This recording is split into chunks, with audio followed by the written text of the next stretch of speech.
He stood in the middle of the penthouse I paid for, shoving papers into my chest like I was nothing.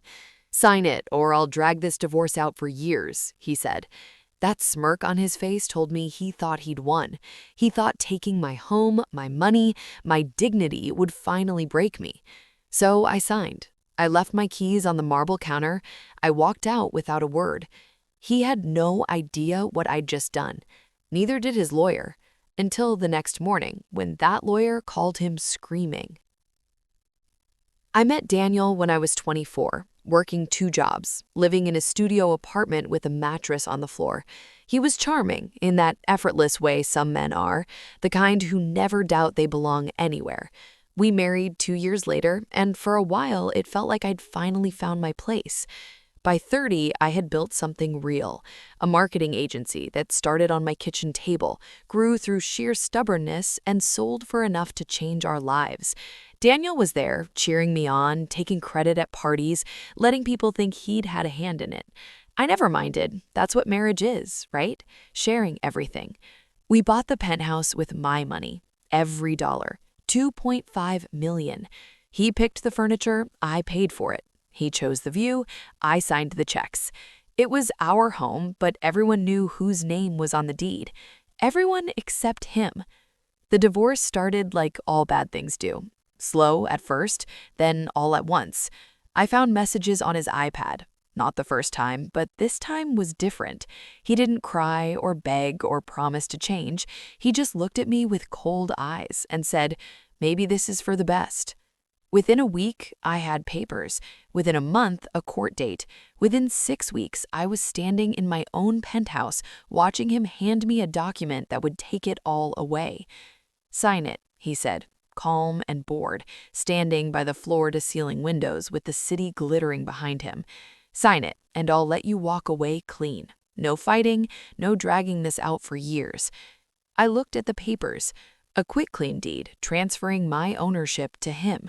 Pages of legalese about assets I'd spent a decade building. "And if I don't sign?" I asked. He smiled, that slow, cruel smile. "You'll make my life hell. I'll drag this until you have nothing left. No money, no home, no dignity. You'll beg me to settle." My hands shook, not from fear, from something else, the last thread snapping. "You can't do this," I whispered. "This house is mine. I paid for every brick." "And whose name is on the deed now?" He tapped the papers. "After you sign, it'll be mine, all mine, like everything else you built." I thought about the years, the late nights, the clients who said I wasn't good enough, the moments I wanted to quit but didn't, how he was there for none of it except to spend the money and take the credit. I picked up the pen. His eyes lit up with triumph. He actually thought he'd won. I signed my name on every page. Each letter felt like a small death. The quitclaim, the asset transfer, every document he put in front of me. When I finished, I set the pen down and looked at him. "Keys," he said, holding out his hand like I was a servant. I pulled my key ring from my bag. Slowly, I removed each key, the penthouse, the mailbox, the storage unit. I placed them in his palm, one by one. He closed his fingers around them and smirked. "Smart choice. You'll thank me someday."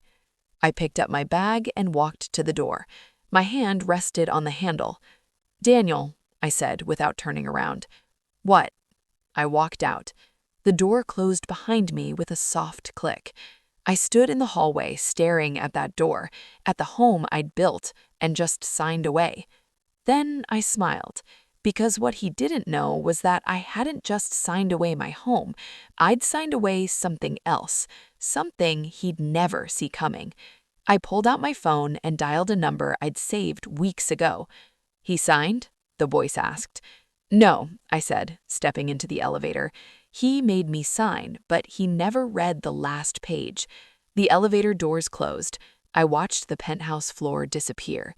"Good," the voice said. "See you tomorrow. Bring coffee." I hung up and watched the numbers descend. 20 floors, 15, 10, 5.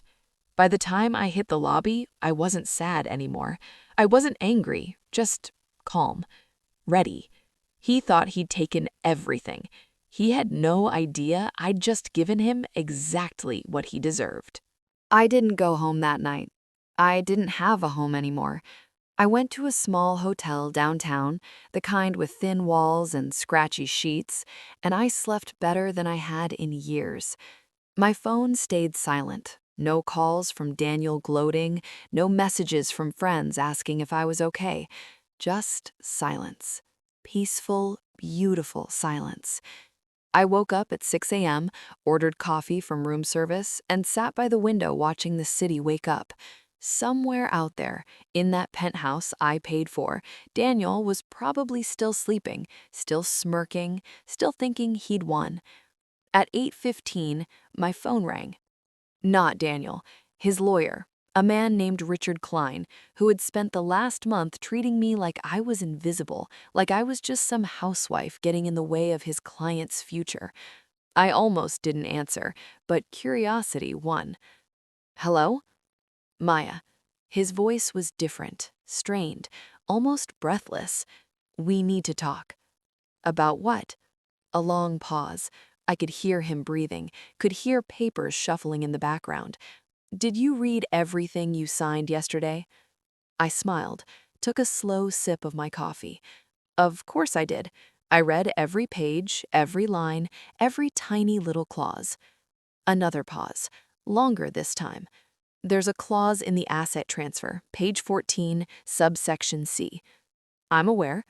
That clause, Maya, that clause says you retain the right to audit any and all assets transferred for a period of 5 years, with full access to financial records, bank statements, investment accounts, everything. I said nothing, just let him talk. And if the audit reveals any discrepancies, any hidden assets, any accounts he failed to disclose during the divorce proceedings, his voice cracked. The entire transfer becomes void. Everything reverts back to you, plus penalties, plus legal fees, plus damages. I set my coffee down. I know what it says, Richard. I wrote it. The silence on the other end was beautiful, absolutely beautiful. You wrote it? I spent 10 years building that company. You think I didn't learn how to read a contract? You think I didn't know exactly what I was signing? But you signed it anyway. You gave him everything. I laughed, actually laughed out loud. I gave him a rope. He's the one who tied it around his own neck. Richard was quiet for a long moment. When he spoke again, his voice was different, softer, almost respectful. He called me this morning, gloating, telling me how he'd won, how you'd folded, how easy it was. I asked him about hidden assets, about accounts I knew he had that weren't disclosed. He laughed at me, said I was being paranoid. And now I have to tell him that his paranoia was the only thing standing between him and complete destruction. I picked up my coffee again, took another sip. So tell him. Maya, if I tell him, he'll try to fight it. He'll drag you back to court. He'll... Let him try. I stood up, walked to the window. The sun was rising over the city, painting everything gold. I have proof of every hidden account, every offshore transfer, every dollar he tried to hide from the court. I've had it for months. You've been planning this. I've been waiting. There's a difference. Another long silence. I could hear him breathing, could almost hear him thinking. What do you want? He finally asked. I want you to call him right now, and I want you to tell him exactly what he signed. Then I want you to hand him over to me. You want to talk to him? I want to listen to him scream. 20 minutes later, my phone rang again. Daniel's name on the screen. I answered, didn't say anything. Maya? His voice was high, panicked, nothing like the calm cruelty from yesterday. Maya, listen, Richard just told me. I know what he told you. There must be some mistake, some misunderstanding. We can fix this. We can... Fix what, Daniel? The part where you hid $500,000 in an offshore account, or the part where you lied to the court about your assets? Which part do you want to fix first? Silence. Then, smaller than I'd ever heard him. How did you know about that? I've always known. I just needed you to show me who you really were. And yesterday, standing in my penthouse, shoving papers at me like I was nothing, you showed me. Maya, please, we can work something out. I'll give back the penthouse. You'll give back what was never yours?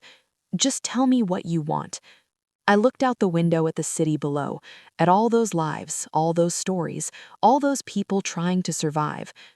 I want you to call a press conference. I want you to stand in front of cameras and tell everyone the truth, that you stole from me, that you lied to the court, that you tried to destroy the woman who built everything you have. I can't do that. Then I'll see you in court, and I'll bring every piece of evidence I have, every bank statement, every text message, every single secret you tried to hide. Daniel, Daniel, what? Enjoy the penthouse while you still can. You have 72 hours. I hung up, sat back down with my coffee. The sun was fully up now, warm on my face. My phone buzzed, a text from Richard. He's crying, actually crying. I've never seen anything like this. I smiled, typed back 3 words. Best coffee ever. 72 hours. That's what I gave him. I spent those days in my hotel room, watching the city, waiting for my phone to ring. It rang constantly, Daniel, over and over. Richard, the lawyer, leaving messages that shifted from professional to desperate to barely coherent. Even Daniel's mother called, her voice dripping with fake concern, asking if we could talk this out like family. I didn't answer any of them. I just let them leave their messages and saved every single one. On the 3rd day, I drove to the penthouse. The doorman recognized me. He looked uncomfortable, shifting from foot to foot, not meeting my eyes. Mrs. Chen, I don't think your husband... I still own the building, George. Check the records. I smiled at him. I just came to collect what's mine. The elevator ride felt different this time. Not sad, not angry, just inevitable, like I was walking towards something that was always meant to be. The door to the penthouse was open. Daniel stood in the middle of the living room, the same spot where he'd stood 3 days ago, shoving papers at me. Only now he looked smaller, broken, dark circles under his eyes, hair unwashed, clothes wrinkled. He'd been waiting for me. Maya, his voice cracked on my name. Please, just hear me out. I walked past him into the living room, sat down on the couch I'd picked out, the one I paid for, crossed my legs, waited. He stood there, hands hanging at his sides, looking at me like a stranger. I didn't think you'd actually do it. I thought you were bluffing. I know what you thought. You thought I was weak. You thought I'd fold. You thought the woman who built everything you have would just walk away with nothing. He had the decency to look down.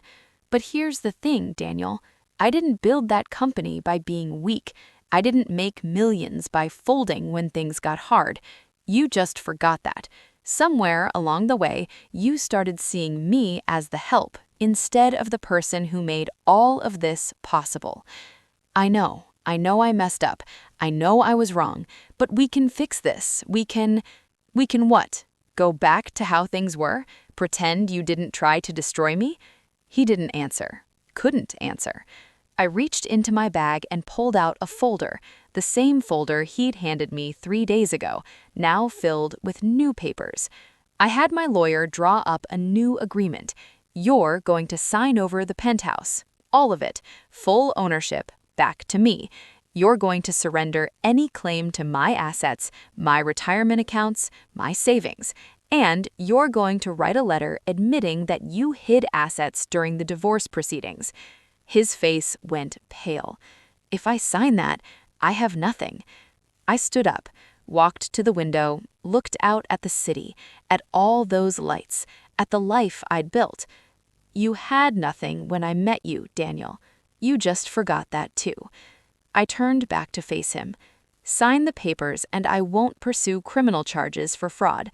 I won't send those recordings of your mother begging me to take you back to every news outlet in the city.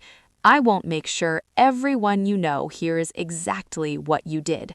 His eyes widened. "You recorded my mother?" "I record everything. You should know that by now." He stood there for a long moment, staring at me like he'd never seen me before. Maybe he hadn't. Maybe he spent 10 years married to a woman he never actually knew. Slowly, like a man walking to his own execution, he walked to the coffee table and picked up the pen. He signed every page. His hand shook the whole time. When he finished, I picked up the papers, checked each signature, and tucked them into my bag. "The movers will be here tomorrow at 9 a.m. I'd suggest you have your things packed."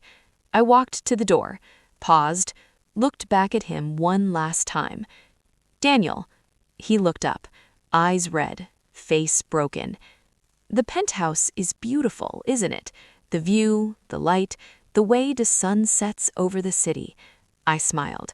"I'm going to enjoy watching that every night, alone, in my home, the one I paid for." I walked out. The door closed behind me. This time, the click sounded like victory.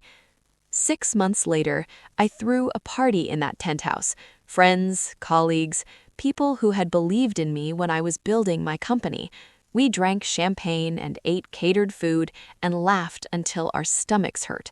Someone asked about Daniel, where he was, what he was doing, if I ever thought about him. I walked to the window and looked out at the city. Last I heard, he moved back in with his mother, somewhere in the suburbs. Small house, no view, nothing but regret and bad memories. Does he ever try to contact you? I thought about the letters I'd thrown away, the voicemails I'd deleted, the flowers that died at the front desk. Sometimes, but I don't answer. I don't need to. My friend nodded, understanding. I looked out at the city, at all those lights, at the life I'd built twice now, once with him, once without him. You know what the best revenge is? Living well, really well, in the home you paid for, with the life you built, surrounded by people who actually see you. I raised my glass to the sunset, to new beginnings, and I never looked back. Would you have taken him back if he begged? Comment below. What's the worst betrayal you've ever survived? Subscribe for more stories about women who fight back and win.